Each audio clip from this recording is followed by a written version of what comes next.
Very good morning to one and all. Most respected Secretary, Commerce, other respected dignitaries, and my dear friends. So today I've been assigned a topic of transforming India into a seafood processing hub. Actually, this topic was supposed to be presented by two of my other fellow exporters who unfortunately are not here. So they are more into value addition. So only yesterday I got to know that I'm supposed to make a presentation, and I've borrowed a few slides from MPEDA, which can be a repetition. And to follow me, I have my very good friend, fellow exporter, Mr. Venkat, who will be presenting in more detail. So I'll just run through those slides. So now this is a list of our number of exporters. We have about 1,290 exporters, of which there are about 640 merchant manufacturer, merchant, and route through, and all those details we have. I think this is the highest in the world. So now these are the processing infrastructure which the country has. This is the number of processing plants, the handling facilities, and everything. So you can make a note. I think here again, so processing plants, we have about 622 processing plants here as well. Now that's the infrastructure available for value addition in the country. So which includes the details also there. So now that's the export performance, what the country has been doing, and now if you look at the trend, it's going up again. So here is an area which we really have to look into, and I think now we have, we're given a target of 1 lakh crores. So that also we need to achieve that as well. Now that's the figures that we have. So the percentage of change that can be seen, when you compare with the previous year. So in quantity, it's about 26.73%, and in value, there is about 11% in rupee terms, and in dollar terms, we have about 4.31% increases there. Now this slide, you can see towards now, I've earlier mentioned also regarding the capacity and all those details. Now, towards the last, my friend had earlier mentioned this processing capacity utilization of 35%, but as per figures, we are using our processing capacity utilization only about 25%. So here is where the potential is. So that's where we need to get into. Now these are the major seafood exporters of the world, and so it's under Chapter 3. So we are in India is in position 7. And these are the other major countries which under Chapter 16. So India is only at the 18th position.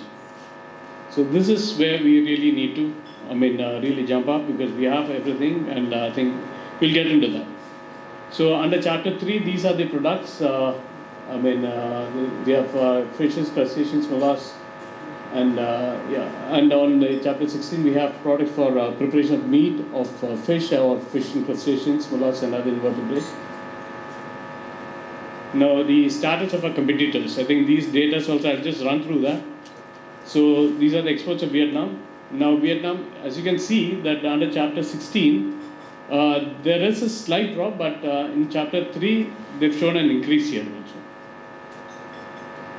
Now, exports for Indonesia also, there is still a drop in Chapter 16, but whereas there shows an increase in under Chapter 3, they have an increase as well. Well, look at China, but so China shows an excellent growth in Chapter 16 as well as in Chapter 3 as well. So this is something which we really need to consider. Now, exports for Thailand. See, Thailand is under Chapter 16, they have got a huge increase. And there's a slight drop under Chapter 3 also, the exports. So now India, we have shown moderate increase in Chapter 16 as well as in Chapter 3. So there is still room for us. I think we really need to take up our Chapter 16, the value addition part. So what is value addition? Now it's clearly explained. It's an increasing in value of a product or service before it is offered to customers. So value addition includes products processed as ready to eat, to thaw and eat, heat and serve, and other fishery, pharmaceutical, and cosmetic products. Those are byproducts of of the waste generated of the waste. Then we have value-added products are of high value, high unit value in the export markets. So the need for value addition. So I think I've just listed out the most important prominent approaches with tremendous values we get. To utilize the idle processing capacity, then it offers more employment opportunities as more skilled workers are required to the sector. To increase value addition, to increase unit value realization, thereby increasing the foreign earnings. To the profitable utilization of low-valued fish. Then it offers convenient foods to customers with quality assurance and shelf life. And here again, now we are the new generation. The generation, children also. The people they are, they don't have time. Even the wives are also working, so they need more convenient foods also. Right? So hence, the nation's economic growth will gradually increase with the export of various ready-to-eat or cook or ready-to-serve value-added products. So creating value, these are just few examples. So that's the sashimi for raw eating, then you have sushi, then all the fillets, rather than selling as whole or gutted, you make them into fillets. So that a few examples of other fishes have done, then dim sums, then fish cakes, cutlets. Then you have minced meat, the waste that you get from the, after you do your filleting and all, that can be converted to surimi. Then tuna can be in brine, or in tuna, or it can be in oil as well. Then you have breaded and battered products, then extruded and cooked products. Then other thing is meal kits, which I had explained earlier. So that can be for breakfast, lunch, and dinner packs also. So then the derivation of byproducts, it's for pharmaceutical and the nutraceuticals. That's chitin, chitosan, glucose, glucosamine, squalene extracts, etc. Then you have halal foods and pet foods as well. So these are the popular value-added products under Chapter 3 and Chapter 16, which my friends also know it very well. I think we may need to relist them also. So it's good. Yeah, I'll just explain to you the current status of our processing factories here. So majority of our factories are at par with international standards. We probably are even better also. Now we have learned what the other factories internationally what they have, and I can even say a lot of our factories are much better than what is in Europe or in USA. Now all our factories now they're familiar with all kinds of world certifications, like let it be whatever. Let it be BAP or let it be MSc or let it be.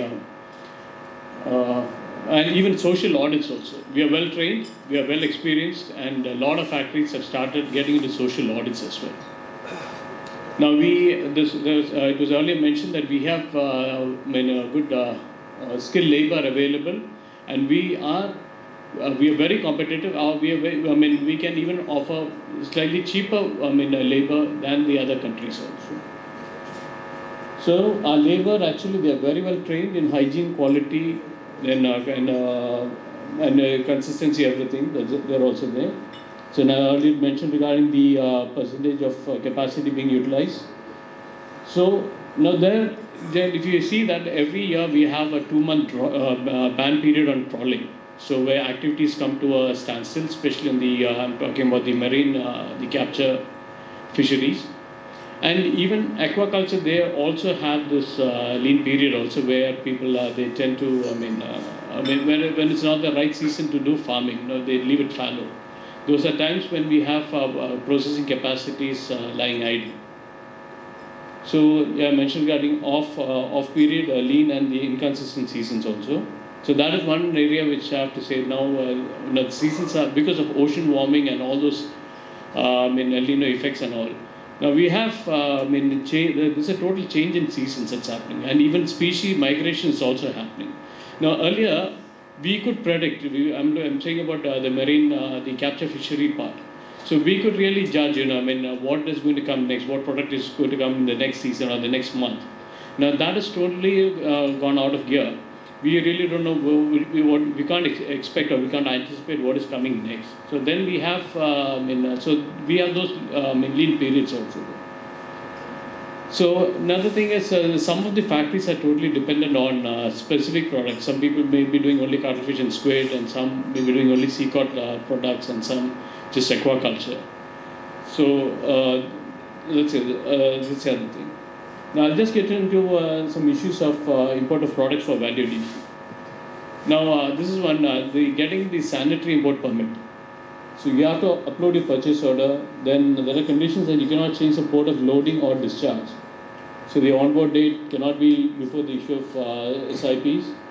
Then, see now if you apply for your SIP, a message or an inquiry goes to the supplier, which I don't think none of our buyers, our importers, they get a query also. So all these queries are sent to the suppliers, and they have to answer to these queries before the SIP is issued. And there is a delay of 15 days. Now, if I take for example, so there is a friend of mine who is importing onboard frozen shrimps from Argentina. So the vessels, they come on board, they come to the shore, and immediately what they generally do is they have to unload, and they have to make sure that the vessel is ready for the next voyage. So they have to make sure that their product is sold, and so prior to that, so they generally don't wait for us. So here is the thing. Now I know that we have to reduce the delay. Now we have to at least reduce it to 5 days for getting the SIP. So there's some complicated requirements for obtaining SIPs also. So this actually is a country-specific internal issue which we need to solve. So the exporting countries issue a health certificate based on the model health certificate as notified by FSSAI so-and-so, dated so-and-so. Whereas the SIP stipulates certain other conditions to be mentioned in the health certificate, which are not matching with the health certificate models given by the FSSAI as a model health certificate of India. This is very contradictory also. So now another thing is the animal quarantine. They insist to have a health certificate from the competent authority of the exporting country, satisfying these following requirements. The product is free from OIA listed pathogens for fish and crustaceans. It's susceptible to other species also. Or the other condition is the product has undergone processing conditions eliminating the presence of OIA listed pathogens as per OIA Aquatic Animal Health Code. Now, what needs to be noted here is, see, no other country, so where we are exporting to, they insist for such OIA listed pathogen-free certificate. Now, if we are starting to, asking for this OIA listed pathogen-free certificate, very soon I'm sure our importing countries are going to ask the same from us as well, which I think indirectly we definitely will be creating a trade barrier for our own products. So this definitely has to be looked into, and I think we should do away with this. Now we have few issues that I've just briefly summed up some at the time of import clearance also. So there is delay in sampling by FSSAI animal quarantine and giving permission for import consignments. So the point to be noted here is India, we are insisting with the EU to bring down our checks from 50% to 10%. And even Japan also has, and a few other countries also, we are trying to reduce the number of sampling, number of testing for the containers that are being exported. Now, if you look at any container that comes into India, there is 100% check. When I made a mention, it's 300%. You know what? Once the container comes in, you have FSSAI checking, you have the animal quarantine checking, then you have EIC, of course, they are they're mandatory, they're doing the inspection for us. Their checking is there, and at times even customs also draw samples for their checking as well. So we are having more than about 300% checks, and we are insisting other countries to bring down the checks to 10%. So I don't think it's fair, which can definitely create a problem also, can be a trade barrier for future as well. Now, another thing is only few ports are permitted for import of raw material. Similarly, raw material required for testing, for testing of microbial and chemical parameters, and the availability of laboratories are less, which makes the delay in clearing the imported containers. So this delay, of course, causes demurrages as well. So there's some support envisaged from the central government to develop India as a seafood processing hub. So we need support required for identifying prospective partners for joint venture with overseas importers. Like if you look at China, Thailand, Vietnam and Indonesia. So all these developed countries, they have invested in factories. So major reason is now, and for us also, now when you do a value-added product, it's for a niche market or a specific market.